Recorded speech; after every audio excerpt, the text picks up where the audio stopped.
केंद्रीय रक्षा मंत्री राजनाथ सिंह ने गुजरात चुनाव प्रचार के दौरान एक संवाददाता सम्मेलन को संबोधित किया। इस दौरान उन्होंने कांग्रेस अध्यक्ष मल्लिकार्जुन खड़गे द्वारा पीएम मोदी को लेकर दिए गए रावण वाले बयान पर भी पलटवार किया। राजनाथ सिंह ने कहा कि किसी को रावण कहना नीच काम है। कांग्रेस अब शब्दों का प्रयोग कर रही है। अनुचित शब्दों का प्रयोग स्वस्थ राजनीति की निशानी नहीं है। साथ ही उन्होंने कहा कि कांग्रेस प्रमुख खड़गे द्वारा इस्तेमाल किए गए शब्द केवल उनकी मानसिकता नहीं बल्कि पूरी कांग्रेस की मानसिकता का परिणाम है। कर्नाटक हाई कोर्ट ने पॉपुलर फ्रंट ऑफ इंडिया पर लगे प्रतिबंध को बरकरार रखा है। कोर्ट ने बुधवार को पीएफआई पर केंद्र के प्रतिबंध को चुनौती देने वाली याचिका को खारिज कर दिया है। राज्य के पीएफआई नेता ने केंद्र के फैसले को चुनौती देते हुए हाई कोर्ट का दरवाजा खटखटाया था। न्यायमूर्ति एम नाग प्रसन्ना की सिंगल जज बेंच ने नासिर पाशा नाम के एक पीएफआई कार्यकर्ता की ओर से उनकी पत्नी के माध्यम से दायर याचिका पर आदेश सुनाया। वहीं पाशा फिलहाल न्यायिक हिरासत में है। बता दें, याचिका में पीएफआई और उसके सहयोगियों पर 5 साल की अवधि के लिए प्रतिबंध लगाने पर सवाल उठाया गया था।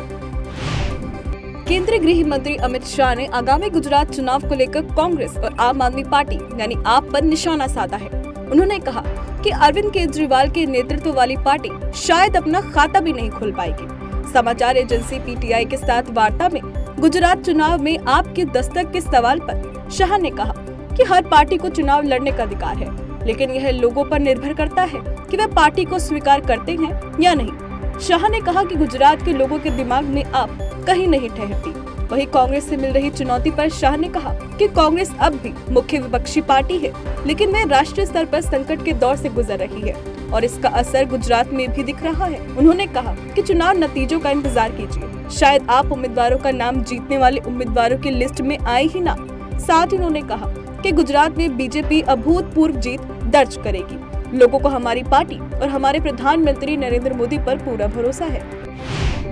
बिहार में फर्जी डॉक्टरों और फर्जी फार्मासिस्टों को लेकर सुप्रीम कोर्ट ने बिहार सरकार को फटकार लगाई है। सुप्रीम कोर्ट ने ऐसे फार्मासिस्ट और डॉक्टरों के खिलाफ कार्रवाई नहीं करने पर सरकार को फटकारते हुए कहा कि अदालत उसे लोगों की जिंदगी से खिलवाड़ करने की अनुमति नहीं दे सकती। सुप्रीम कोर्ट ने पटना हाई कोर्ट में बिहार में फर्जी फार्मासिस्ट और फर्जी डॉक्टरों के खिलाफ कार्रवाई करने की मांग करने वाली अर्जी पर दोबारा सुनवाई करने के लिए कहा है। साथ ही सुप्रीम कोर्ट ने सुनवाई के दौरान फार्मेसी काउंसिलिंग और बिहार सरकार को यह तय करने को कहा कि वो यह सुनिश्चित करें कि राज्य में अस्पताल और मेडिकल स्टोर फर्जी डॉक्टरों और फर्जी फार्मासिस्टों की ओर से न चलाए जाएं।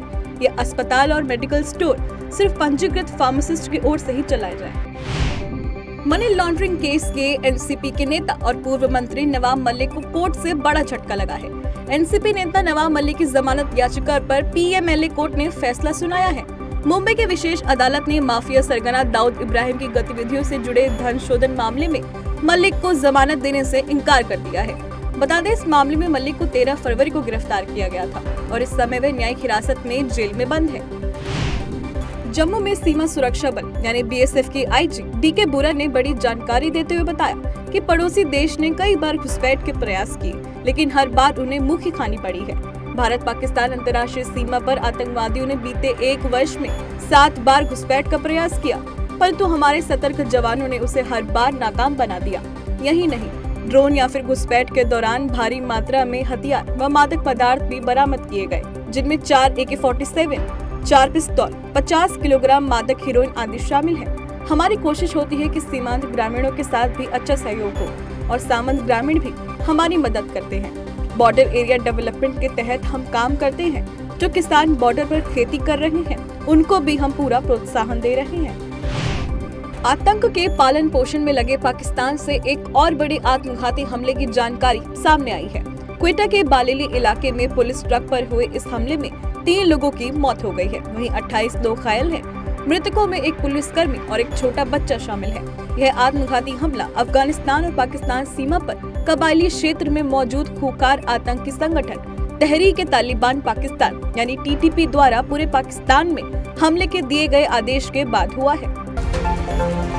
दिल्ली के आम नागरिकों के लिए केंद्र सरकार ने बड़ी घोषणा की है। केंद्रीय आवास एवं शहरी विकास मंत्री हरदीप सिंह पुरी ने प्रेस वार्ता कर देश की राजधानी दिल्ली के लिए मास्टर प्लान 2041 प्रस्तुत किया है।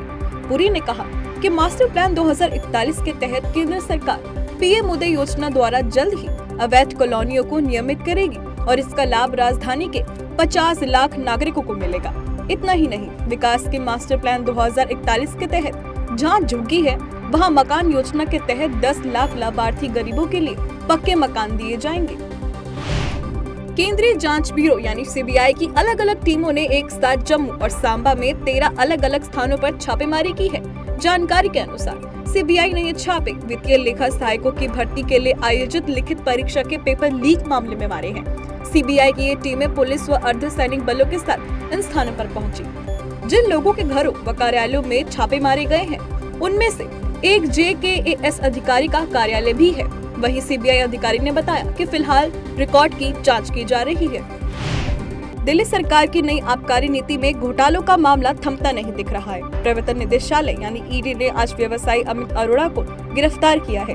अमित अरोड़ा बड़ी रिटेल प्राइवेट लिमिटेड के निदेशक हैं। साथ ही ईडी ने दावा किया है कि अमित अरोड़ा 2 अन्य आरोपी दिनेश अरोड़ा और अर्जुन पांडे दिल्ली के उप मुख्यमंत्री मनीष सिसोदिया के करीबी सहयोगी है, जिन्होंने शराब लाइसेंस धारियों से मिले पैसों को छिपाया था।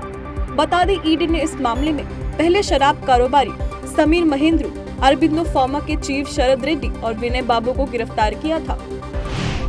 उत्तराखंड राज्य की सरकारी सेवाओं में महिलाओं को आरक्षण देने की दिशा में सरकार ने कदम बढ़ा दिए हैं। इसी कड़ी में विधानसभा के शीतकालीन सत्र में सरकार की तरफ से संसदीय कार्य मंत्री प्रेमचंद अग्रवाल ने सदन में उत्तराखंड लोक सेवा विधेयक 2022 प्रस्तुत किया, जिसके तहत उत्तराखंड की मूल व स्थायी निवासी महिलाओं को नौकरी में आरक्षण का लाभ मिलेगा, जिसमें महिलाओं को सीधी भर्ती में 24 जुलाई 2006 तक 20% और इसी अवधि के बाद 30% आरक्षण देने की व्यवस्था की गई है।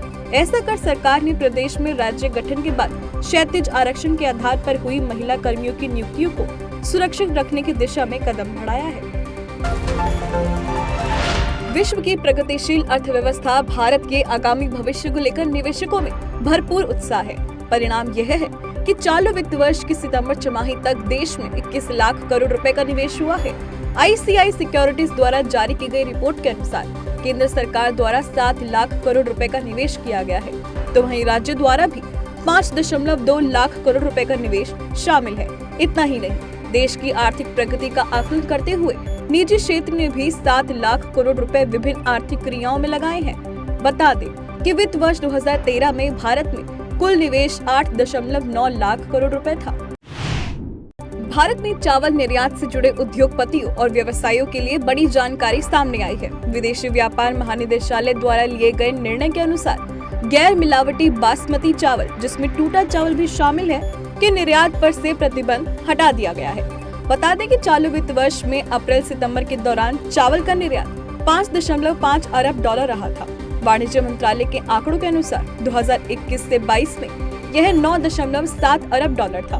भारत हर वर्ष लगभग 10 से 15 हजार टन ऑर्गेनिक राइस यानी बासमती और नॉन बासमती का निर्यात करता है।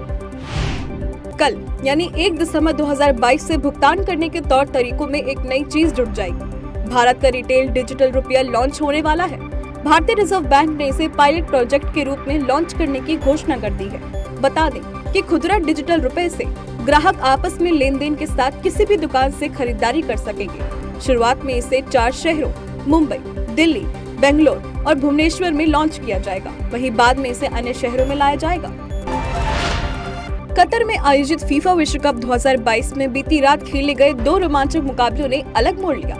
अल थुमामा स्टेडियम में खेले गए पहले मैच में ग्रुप बी की अमेरिका ने ईरान को 1-0 से हरा दिया।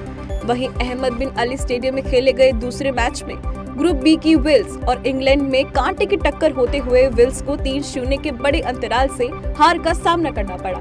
मार्क रशफोर्ड के 2 और फिल फोर्डन के 1 गोल ने इंग्लैंड को वेल्स राउंड में 16 में प्रवेश करवा दिया।